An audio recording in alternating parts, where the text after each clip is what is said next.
سلامونه ملګرو، هیله لرم چې روغ جوړ وئ او خوشحاله وئ. نن به د خیر سره یو بله ویډیو تاسو سره شریکو او زه به د خیر سره ویخسۍ د پاریس نه 20 کیلومترۍ په ډسټنس کې پرته ده. او ویخسۍ دا لوم چې دی په اروپا کې او په فرانسه کې دا یو تاریخي لوم لري. دې من یو تاریخي دور تیر شوی دی او خاص کر ویخسۍ کې به موږ پاریس ویخسۍ ته ځو. یو محل دی د ویخسۍ چې د 12مې پیړۍ نه په هغې باندې چې کوم هغه امپراتوري تغییرات راغلي دي، څنګه یو ملک ونیو، څنګه بل ملک ونیو، او څنګه پکې پاچاهانو ژوند کول، او څنګه پکې بې ریولوشن دا کوم انقلاب چې رالی هغه څنګه رالی، هغه پوره حساب کتاب انشاءالله تاسو سره لږ څه شریکو او موږ سره اوسئ. او د خیر سره سفر به په سایکل باندې وي. نو تقریبا 20 کیلومترۍ لاره ورته ووایه، تګ او راتګ. نو 40 کیلومتره لاره ده د خیر سره. نن به په سایکل باندې وهو او زه به د خیر سره حالات به ګورو، هلته به هر څه برابرو. تاسو سره به د لارې باره کې هغه کوم حالات او کوم شیان چې راځي هغې باره کې به تاسو سره خبرې کوو. په لاره کې به داسې وړې ځنګلې راځي او بیا داسې ورکوټي کلي راځي او بیا داسې ښاریه منطقه راځي او بیا د خیر سره ویخسۍ راځي. نو تاسو سره به دا هر څه داسې په وړه شریکو. او د موسم خو درته ویلی نه شم. موسم تقریبا د تېره هفته خو ګرمي ډېره وه، نن وریځ ښکاري. که نن باران وشو نو ډېر به ښه وي. ګرمۍ دغه به سطحه به لږه راکمه شي، خو په لاره دې باران وشي مشکل نشته دی. هغه باران به د خدای رحمت دی، هغه به هم ښه زبردست انجوی کړو. او دغه ټوله لاره د تاسو لیدی شئ. نو اخره کې دا د ویخسۍ هغه پالیس دی او په دغه ځنګلو دا 2 ځنګلې چې دي دلته ورته بوا وایي، ځنګل هم دی، مثال 2-3 لارې لري. نو زه به د خیر سره همدغسې به تاسو سره شریکو. او موسم هم لیدی شئ، داسې نه دی چې مثال ډېر خراب دی، موسم هم ښه زبردست موسم دی. او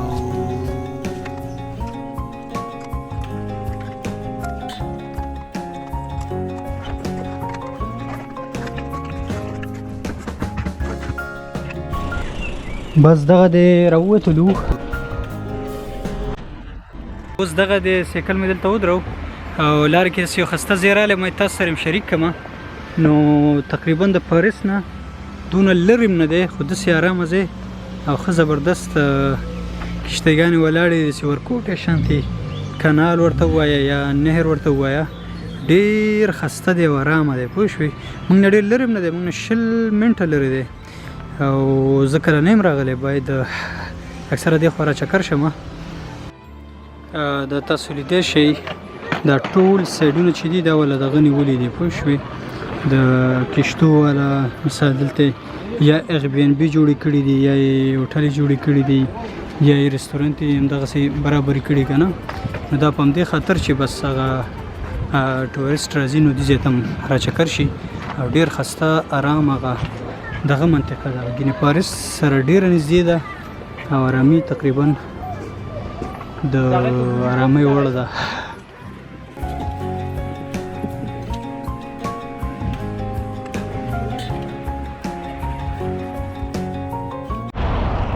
تاسو لیدی شئ دغه د ځنګل یا د بوا ورته ووایه، بوا د دو ته وایي چې مثال هلته چېرته ډېر بوټي که نه، نو د هغې سټارټ شروع شو. خو دې طرف ته لا اوس هم هایوې ده، نو لا فل انټري نه ده شوې. انشاءالله اوس به دا د انټري کوو. او کوم سټاچو چې تاسو ته ښکاري دغه سټاچو اف لیبرټي څه دی، هغه نیویارک کې چې دی، هغه چې کومه ښځه ده د همغې دغې لګولی دی.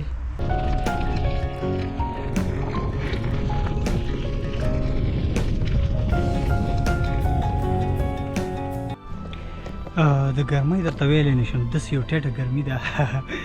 او دغه د تقریبا ختل دي ټوله پیل دی، تاسو ته به ښکاري یا نه. هو ښه ملګرو، تاسو دغه ځای لیدی شئ. زما فیورټ ځای فلحال خو همدغه دی چې ډېر ښایسته بوټي ولاړې دي. بوټو منځ کې د لږ څه نور ښکاري، د نور رڼا ده. او نور چې دی ټول بس هغه پاڼې پرتې دي او د بوټو شاخونه پراته دي او د مرغانو اوازونه دي. زما خو چې وخت ما سره کلم پیدا شوی دی، بس کوشش کوم داسې ځای ته راشم چې هلته لږ هغه د مزغو ارامتیا وي او د زړه سکون وي. او لږ پکې خپل ځان ته وخت ورکړو. هغه خپل ځان ته وخت ورکول ډېر مهم دي. لکه که موږ وګورو نن سبا ټول خلک مصروف دي، که هغه څوک مصروف هم نه دي هغه هم مصروف دي. نو هغه دې حساب سره چې وګورې نو موږ ځان ته وخت نه ورکوو. هغه ځان ته وخت ورکولو معنا مې دا ده چې لږ ځان سره کینو او هغه خپل ژوند باره کې هغه څه چې کوو څه چې روان دي د هغې باره کې لږ سوچ وکړو او د موبایل او د الکترونیک ډیوایس د دې هغه چپو نه وځو او لږ آرام وکړو. مثال د آرام معنا مې دا ده تاسو کولی شئ چې پخلی وکئ، تاسو کولی شئ چې لاړ شئ چېرته چکر ووهئ، تاسو کولی شئ چې چا سره وغږېږئ. نو په دې معنی هغه انسان چې دی لږ مازغه آرام شي، ځکه چې موږ ټول عمر ځان مصروف ساتلی. هغه انسان چې مصروف وي نو ستړی شي، چې کله انسان ستړی شي نو هر یو کار چې کوي نو په ښه توګه یې نشي کولی. نو که غواړئ چې یو کار په ښه توګه وکئ د هغې ټولو نه ښه رایال چې دی هغه آرام وکئ. مثال آرام وکئ، ذکر وکئ، مونځ وکئ، خپل هغه وخت چې دی خدای ته ورکئ او ځان ته ورکئ. نو تاسو کې به هغه لږ څه بدلون راشي او ستاسو هغه مازغه به لږ ریچارج شي. نو که سبا تاسو خپل کار کوئ، که بل څه کوئ، نو تاسو به هغه فزیکلی او سایکالوجیکلی چې دی اکټیو وئ. نو ستاسو هغه پرایورټي به هم کلیر وي، ستاسو هغه هر څه به اسانه وي تاسو ته. که کار کوئ چې کار کې کوم مشکلات دي نو تاسو چې ځان ته وخت ورکئ ستاسو هغه مازغه آرام شي، نو بیا هغه مشکلاتو سره تاسو په ښه توګه دغه کولی شئ که نه، مثال مخنیوی کولی شئ یا مثال سلیوشن ورته پیدا کولی شئ. نو کوشش کوئ چې وخت پیدا کیږي. وخت خو هر وخت وي، انسان وایي مونږ ټول عمر مصروف وو که نه، خو مصروفیت پرایورټي لري. که تاسو خپل ځان ته وخت ورکئ، لږه پرایورټي ځان ته ورکئ، نو که څونه مصروفه وئ نو تاسو ځان ته وخت ایستی شئ. نو کوشش وکئ وخت وباسئ او دغسې راځئ چکر یې وهئ. تاسو خو لیدی شئ ښه زبردسته. هغه زما خو ډېر زیات خوښېږي داسې ځایان چې دی.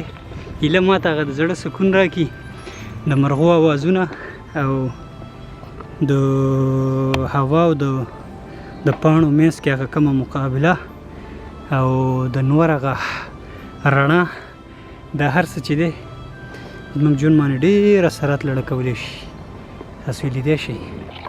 ښه بس اوس به دا د ورکوټي ځنګل نه وځو او داسې ورکوټي ښاریه منطقې ته به داخلېږو او هغې نه بعد لکه چې بیا یو بل ځنګل دی، هغه لکه چې اخري ځنګل دی، به لږ غټ هم وي او بیا به تاسو سره د هغې باره کې شراکت کوو. دا وګورئ که نه ختل بیخي ناممکنه دی. یاره کیمرې سره خو به مشکله ده که وخېږم، خو زه ټرای کوم چې څه کېږي پوه شوې. او دا لکه چې هغه اخري دغه دی، یاره مشکله ده. یاره د دویم لاس ضرورت پکې دی، خو لاس کې مې کیمره ده نه وشو. یاره بل ښه کار دا دی چې سایکل مې هغه ګزاره وکړه، ما یې چې جوړ مې نه کړو نو مشکله ده که سفر پوه شو، خو ښه دی یو تخنیک مې وله پیدا کړو. وګورئ لالا یقین مې نه راځي چې دا مې په یو لاس ووالم.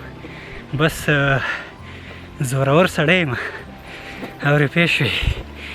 او لاره وګوره، دا خو منټ په منټ نور هم خرابېږي او ما ته څه ښکاري چې رونګ ټرن مې اخیستی دی، خو اوس به خیږو چې هر څنګه یې. ښه ملګرو اوس به مخکې ځو د خیر سره. دا خو لا اوس هم 5-6 کیلومتره پاتې ده. زه خو بیخي د چا خبره ورته ښه ټیټه آماده یم، بس لږ ارام مې وکړو ځکه د ځنګل نه مزې واخیستې او لارې کې به نور ځایونه هم راځي انشاءالله بیا به یې ګورو. داسې ورکوټې شانتې مرغۍ ولاړه داسې پټ پټ یې رادګته او اوس لاړه بېرته. دلته اکثره واړه ماران مي، ماران چاته څه نه وایي مړه، موږ چې به واړه وو چې مار ته ته څه ونه وایې که نه، تا ته څه نه وایي. نو زه په همغه خبره اوس هم ولاړ یم.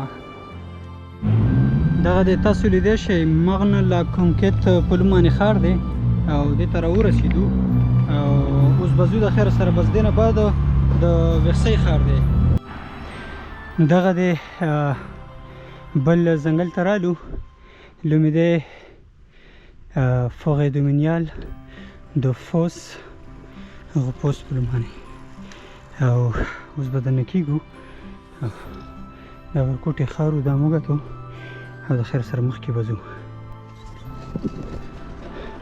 تاسو لیدی شئ ډېر یو خسته سړک دی دونه مشکل دی چې موټرو سره شریکوو ځکه چې ځنګل ته که نه وځم بیا لاره لرې پرېوځي